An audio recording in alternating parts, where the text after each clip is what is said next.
On va tout de suite nous intéresser à votre parcours. Vous êtes ambassadrice aujourd'hui culturelle dans l'humanitaire. Qu'est-ce qui a valu donc En fait, ce titre? j'ai été nommée à Paris le 14 février 2008, ambassadrice culturelle et humanitaire par les grandes instances de Paris.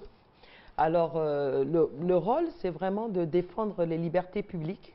Les libertés publiques, c'est le droit à la vie, voilà, l'interdiction des traitements inhumains et barbares, de l'esclavage. Vous avez aussi défendre les libertés publiques, le droit de vote, également le droit à la manifestation pacifique, et puis également bon, ben, le droit de lutter contre l'oppression. Donc en fait, le 14 février, à la fête des amoureux 2008, à Paris, j'ai été nommée donc ambassadrice culturelle et humanitaire.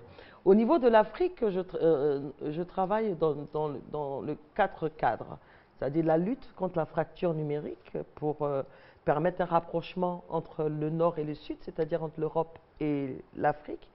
La formation par l'apprentissage des jeunes, apprendre des métiers sur le terrain, le renforcement de l'agroalimentaire pour permettre l'autosuffisance alimentaire, et également bon, la Banque des femmes qui permet l'allocation ou allouer des microcrédits aux femmes africaines. Voilà un peu le cadre global de mes fonctions depuis 2008. D'accord, nous allons maintenant voir la problématique qui s'impose à nous aujourd'hui.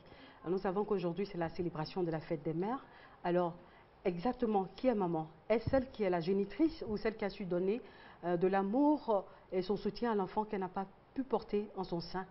C'est qui la vraie mère? D'abord, la mère, pour moi, c'est celle qui attrape la lame du couteau avant qu'on égorge son enfant et non celle qui l'offre. L'image est un peu choquante, mais pour dire que la mère, c'est vraiment le pilier même de la famille. C'est celle qui est en même temps, c'est celle qui gronde, mais qui pardonne tout. C'est celle, parce que quand un enfant est blessé, c'est vers sa mère qu'il court, naturellement. Voilà, donc pour moi, la mère, c'est le couffin de l'humanité, c'est le coffre même de l'humanité, c'est le pilier de la famille. La mère, c'est tout un ensemble, en fait, de douceur et de compréhension. Et comme vous avez dit au départ, au moment de lancer l'émission, on peut avoir plusieurs pères, mais on n'a qu'une seule mère. Donc, pour moi, la mère n'est pas seulement la génitrice, c'est-à-dire celle qui met au monde un enfant, mais c'est celle qui porte même la charge de toute la famille.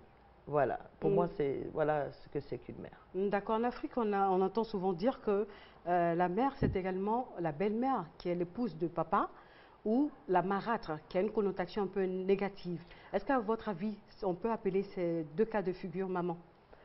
Évidemment, la marâtre a une connotation un peu péjorative, mais en Afrique généralement et même en Europe, l'homme peut continuer sa vie, pas forcément avec la femme avec laquelle il a fait ses premiers enfants. Il peut même en changer plusieurs selon la situation. Et c'est cette dame-là qui est amenée à élever, à éduquer les enfants de la femme qui est partie et ses enfants à elle. Donc, marâtre, oui, pour parler de péjoratif, parce que à partir de ce moment-là, on voit l'image de cette femme acariâtre qui bat les enfants, qui est jalouse des enfants qui ne sont pas les siens. Mais attention, les mentalités évoluent. Il y a plusieurs femmes aujourd'hui dans les foyers qui acceptent des enfants venant d'ailleurs, déjà, des enfants que monsieur aurait eu, parce que dans le cas où c'est madame qui a eu ça, généralement le cas n'est pas encore possible, mais comme les mentalités évoluent, donc élève des enfants qui viennent des fois des enfants adultérins, comme on les appelle, qui arrivent dans le foyer, ou des enfants qui sont arrivés avant que le mariage se condamne, qu'on appelle les familles recomposées. Et il ne faut pas toujours catégoriser ces femmes-là comme des marâtres, mais bien comme des éducatrices, voilà, et comme des éducatrices qui sont amenées aussi à jouer sur ces familles recomposées. L'équation n'est pas aussi simple qu'on veut bien le faire croire. Et puis, de toutes les façons, tout ce qu'on vit dans l'enfance jusqu'à ce qu'on grandit, tout ça forge la personnalité de l'enfant. On parle de belle-mère aussi dans le cas de la mère du mari. Voilà, à partir de ce moment-là, oui, le mariage n'est pas la mère à boire, c'est plutôt la belle-mère à avaler. Donc, la famille même est le cadre de l'épanouissement de l'enfant. Donc, la mère est obligée justement d'être celle qui porte en elle-même toutes ces contradictions, toutes ces charges-là, toutes ces concessions-là pour arriver à l'éducation des enfants. Donc, nous saluons également aussi, nous souhaitons bonne fête des mères aussi à nos belles-mères et nos marâtres.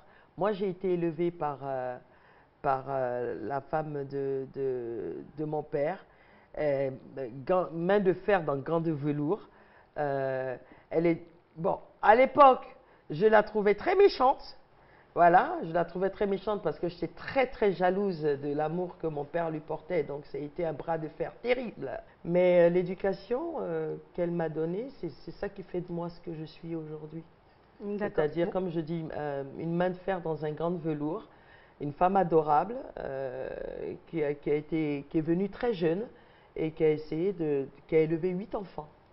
Voilà, et qui aujourd'hui sont tous indépendants et dont elle est très fière. Et donc, je salue maman. Voilà, maman Fatou, bah écoute, je t'embrasse. D'accord.